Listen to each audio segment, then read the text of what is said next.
what we're going to be looking at for this chapter for our confidence interval is we want to try to estimate the proportion of all games this computer would win when we play rock, paper, scissors. So what it's going to try to do is after I play a certain number of games, it's going to try to predict my moves. So it believes the more I play, the smarter it gets. And since humans are pretty bad at being random, it believes it can pretty accurately predict what move I'm going to make and then throw the opposite of it.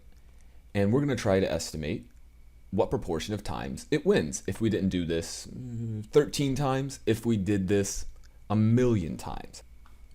What we want to try to do is estimate the proportion of all games the computer will win when it plays rock, paper, scissors. Well, we played a total of 200 games and the computer managed to win 80, but we're not interested in the sample proportion. We're interested in the proportion of all games. So that's what our parameter of interest is going to be. Since our variable is categorical, we summarize categorical variables with a proportion. So our parameter of interest is going to be P, and that's going to be equal to the proportion of all games the computer will win playing rock, paper, scissors. And the problem with parameters is we're usually never going to know what they are exactly. That's the whole point of statistics, is trying to kind of narrow down the range in which we think they live. So when we don't know what a number is, we want to take a guess, and our best guess, our best estimate, is the sample statistic equivalent. Since we're interested in a population proportion, our best guess is going to be our sample proportion, and this is where the notation gets important because they're both proportions, but they're proportions for two different groups. So our best estimate is going to be P hat, and that is going to be equal to the 84 games the computer won out of the 200 total games played, which works out to be about 0.42. or about 42%. So if I just had to take a stab in the dark, that would be my best one number guess. The problem is that they're usually wrong. It's not going to be exactly right. You know, if we played another 200 games, we'll end up with a different sample proportion. So they're wrong. We're just hopefully going to get something close. So we're going to use this point to try to estimate an entire range or an interval that we believe the parameter could live in. To do anything in statistics, there's always going to be some sort of strings attached. And we have those same three conditions. Our first condition is our sample size. We need at least 10 successes and 10 failures. So we played a total of 200 games. The computer won 84, and that's going to be our successes, which is greater than 10. And that means then the computer lost 200 minus 84, which is 116. So that's our number of failures, which is also greater than 10. So our sample size is large enough in order for us to use a normal model. Then the next thing we need is independence. We need to assume the games we're playing are independent of one another. And that usually means we have two conditions. We need a random sample. And as long as I played a random set of games, I wasn't trying to cheat, I wasn't clicking the same button over and over and over, then we can assume that it's a random sample. And the next thing we need is for our sample size to be less than 10%, where it always thinks it's smarter than it is, 10% of the total population. So I don't know how many total games we could play, theoretically, but I played a total of 200. So what we'll do is we'll take our sample size, multiply it by 10. That gets 2,000, and I know I can play more than 2,000 games. So our sample size is less than 10% of the total population. So we met all of our conditions.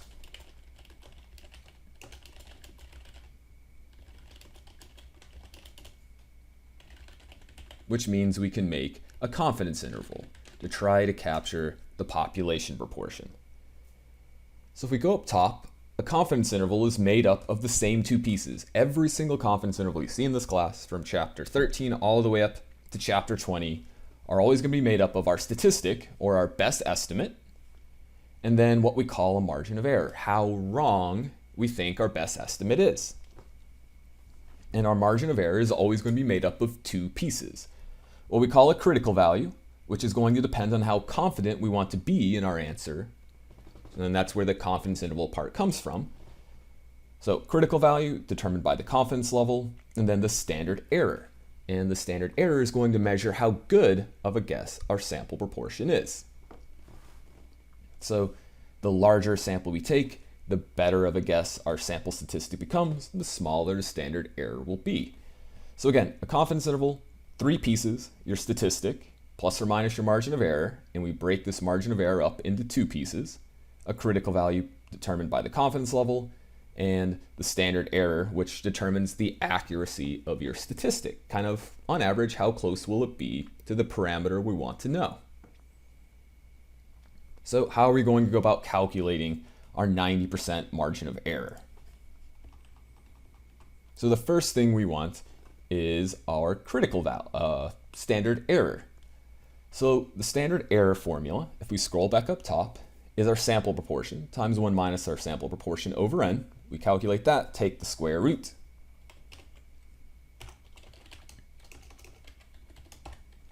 And we had a sample proportion of 0.42 times 1 minus 0.42 divided by our sample size of 200.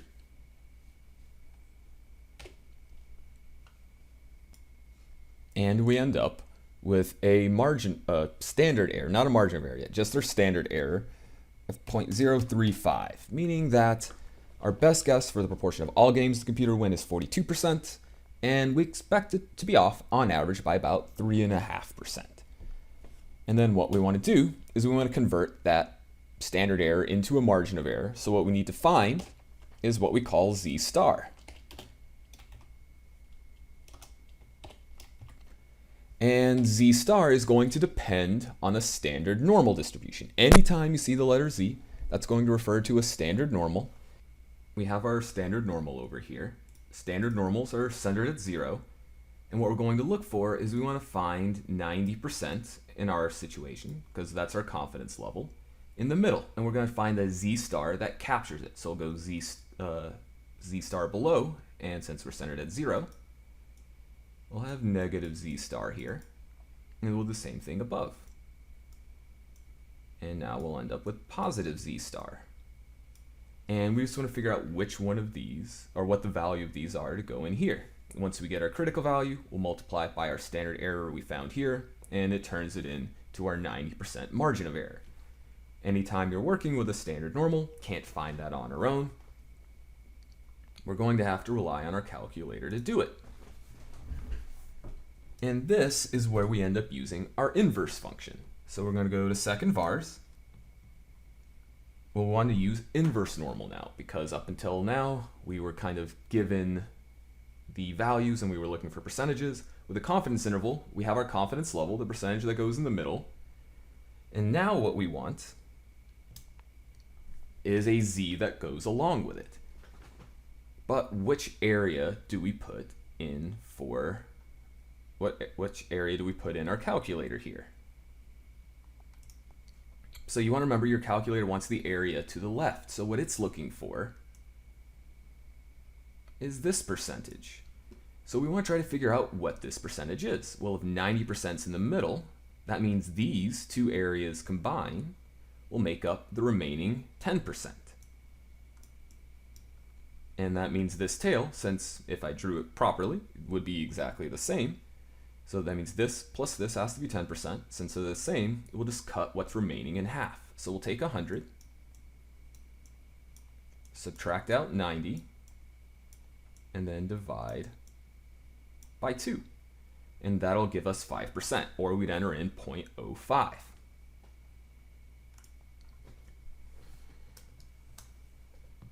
Mean of 0, standard deviation of 1 because we're working with a standard normal. And we end up with a critical value of negative 1.645. But we want the positive z-score, not the negative one. Fortunately for us, it's the same number, just the opposite sign.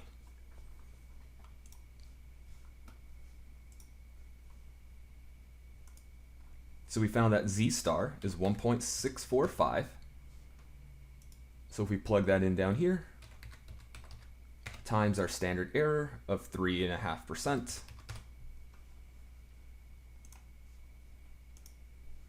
we end up with a margin of error of 0.058, or our 42% is our best one number guess, and we can be 90% confident that the truth is no more than about 6% away from it. We don't know if it's 6% high, did we overestimate, or if it's 6% low and we underestimated. So what we're going to do next is we're going to create our confidence interval. So going back to our formula at the top, it's our sample statistic, in this case p hat, times, or not times, add or subtracting our margin of error, which we already found down here to be 5.8%.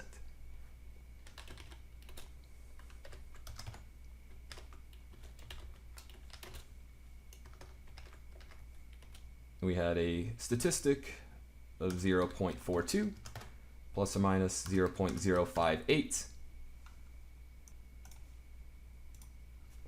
And that'll give us a confidence interval of 0.362 to 0.478. So with a little bit of practice, creating the confidence interval isn't really all that difficult because it's the same 3 pieces over and over and over again. Statistic, critical value, standard error. The formulas may change once we get to chapter 14.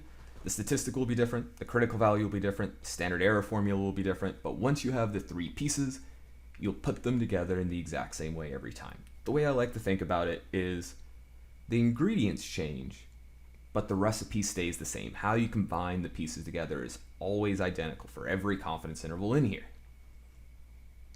The tricky part is interpreting our confidence intervals.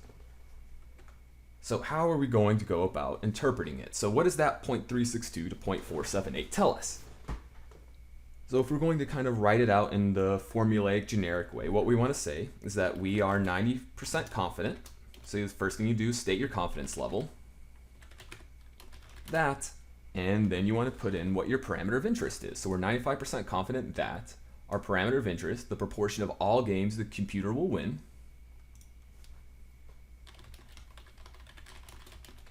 of all rock, paper, scissors games the computer will win,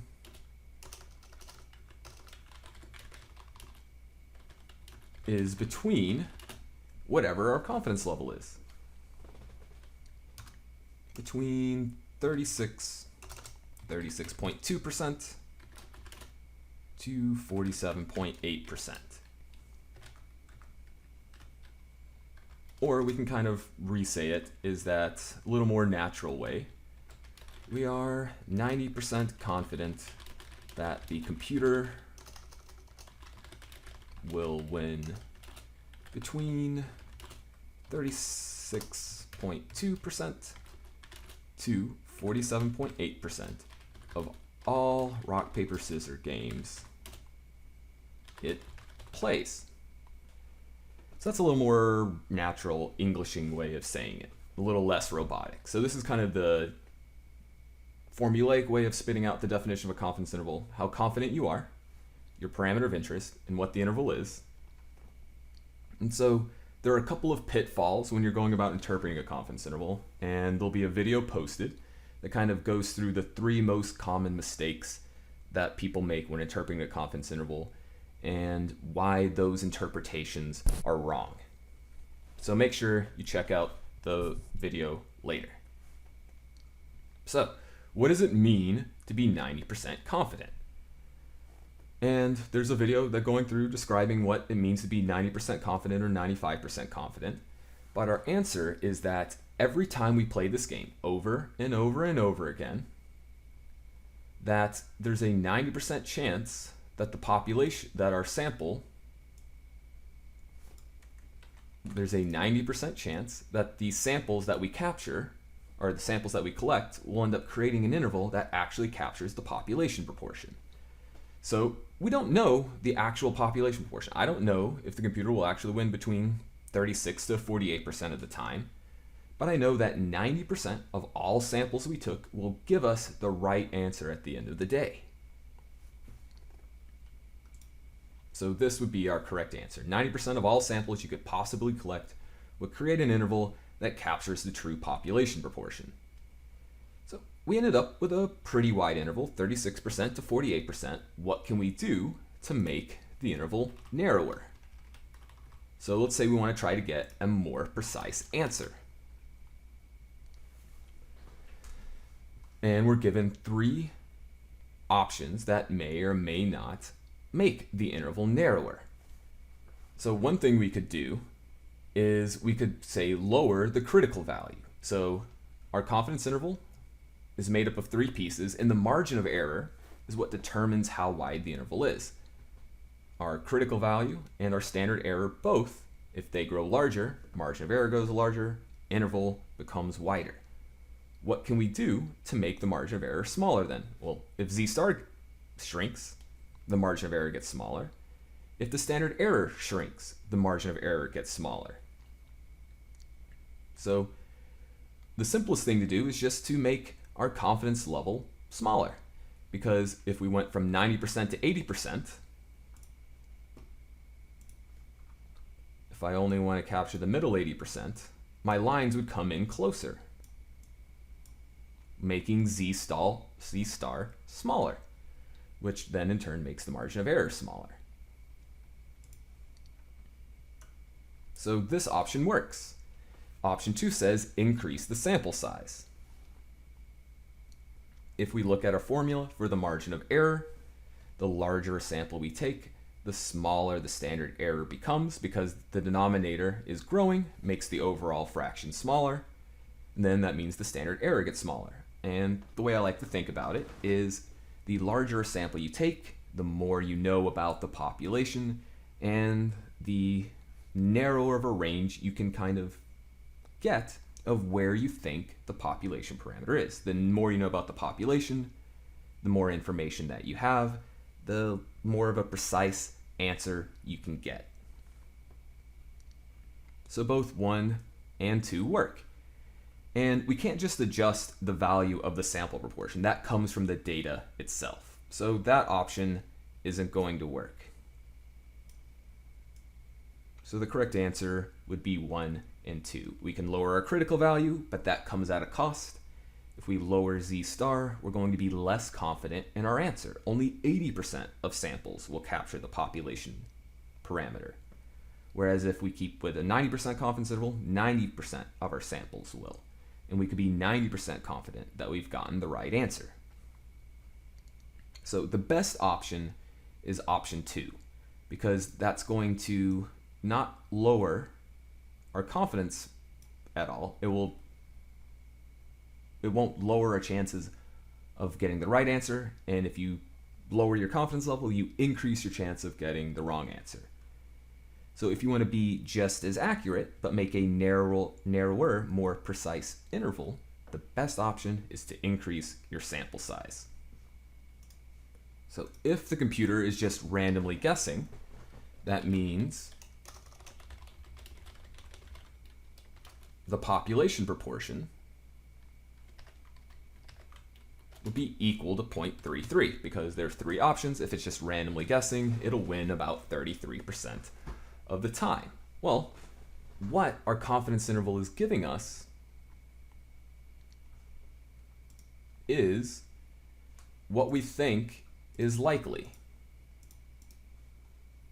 It's our range of plausible values we think the population proportion could be. So anything inside of that interval we'll say is plausible based off the sample we collected. Anything outside of that interval we'll say is not plausible. And so I want to know, can we be confident that the computer does better than just random guessing? Well, if I want to answer that question, all of my plausible values are higher than 33%. That means I can be at least 90% confident that the computer isn't just randomly guessing. It does have a little bit of an advantage. So, since the entire interval is above 33%, we can be confident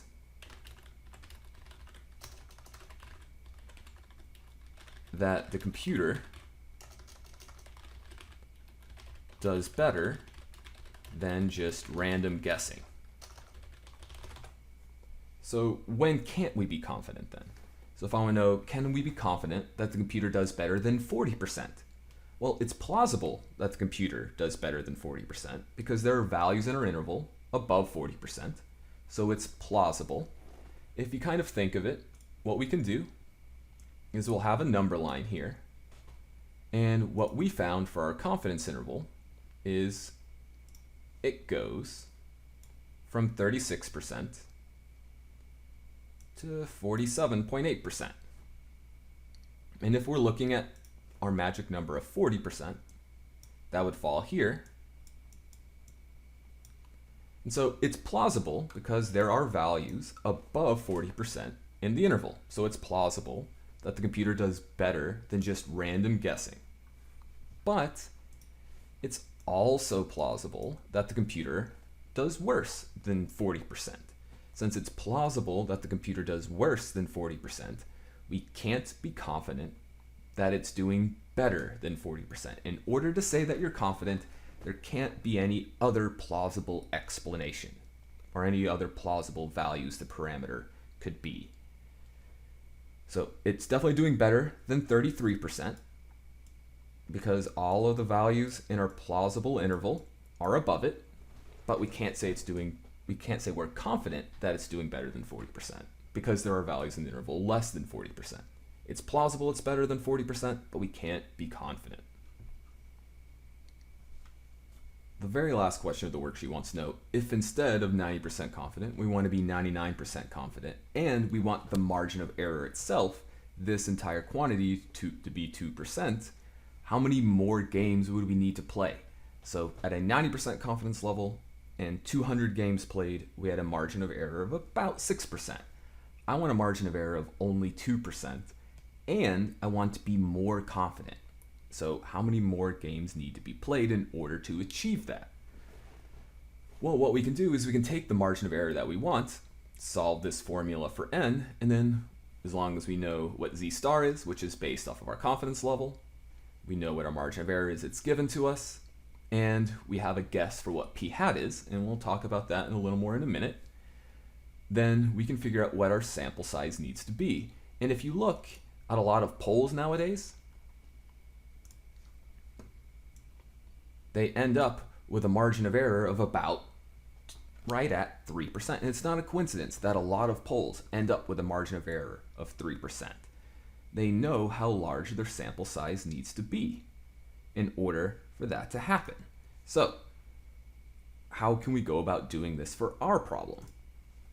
Well, what we need to do first is we need to find what z star is for now a 99% confidence interval instead. So we'll do the same thing we did previously. We'll draw out a normal curve. And z star is going to be a standard, centered at 0. And we're going to look to now capture the middle 99%. So I need to find the area in this tail, which coincidentally will also be the area in this tail, because a normal distribution is symmetric. So what is this area going to be? So we're going to take our 100%, because that's the total area under the curve, subtract out the 99% in the middle, our confidence level, cut it in half, because that's the total red area here, and that'll give us 0.005. then all we need to do is find what z star is for 0.005 in our calculator. Because we're looking for a z value, that means we're going to use our inverse normal function. And it wants the area to the left, basically the area in either one of the tails. The area in a tail is 0.005. And since we're working with a standard normal, mean 0, standard deviation 1, that's what your calculator already assumes. So if we look at our calculator, we go to second vars, inverse normal, put in 0.005 this time, we end up with a z star of 2.576 if you round to 3 decimal places.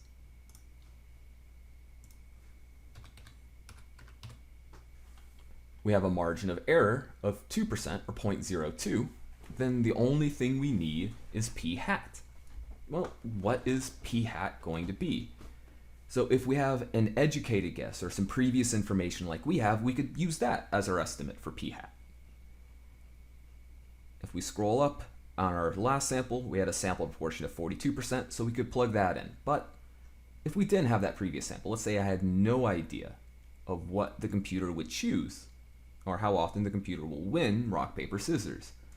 What we'll do is we kind of go with the most conservative choice, the one that guarantees us a margin of error of no bigger than 2%. And the value of p hat that'll make n the largest is going to end up being 0.5, kind of right in the middle. If you move less than 0.5, if we plugged in 0.4, if we plug in 0.7, those will give us a smaller n than a value of 0.5 will. So our values of the values of p hat that we could use, we could either use 0.42, because that's what we got from our sample, or we could use p hat to be 0.5 if we have no idea. So since we do have previous information, since we do have a guess, we'll go ahead and use that. As soon as it lets me move it. There we go. So now we have all of our pieces, so we can figure out what our sample size needs to be. N is going to be equal to 2.576 divided by our margin of error that we want of 0.02. We'll square that whole thing and then multiply it by 0.42 times 0.58, and that'll give a corresponding sample size of 4,041.18. And when we're dealing with sample size approximations or sample size calculations, we always round up. So if I wanted to get a margin of error of 2% at 99% confidence, I need to play this game about a total of 4,000 times, which would take a really long time. Even the fact that most of us are kind of stuck at home at the moment. So the idea of a confidence interval came up by Jacob Bernoulli in like the 1600s. Jacob Bernoulli was pretty religious, and he believed if you wanted to be honest with God, you needed to be 99.9% confident and have a margin of error of less than 1%. And that would often require sample sizes larger than the number of people living in the towns that they were trying to learn about. So you can end up with these huge sample sizes that's not really worth all the effort, because if instead I wanted a 1% margin of error instead of a 2%, well, how large will my sample size need to be then if I want to cut my margin of error in half? So we'll change this 0.02 to 0.01, and because we're cutting this in half, it's going to end up making our sample size about 4 times as big to lose that extra 1%.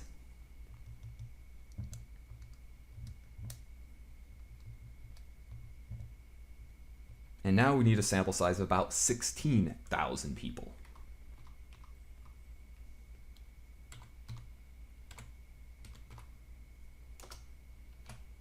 16,165 if you round up.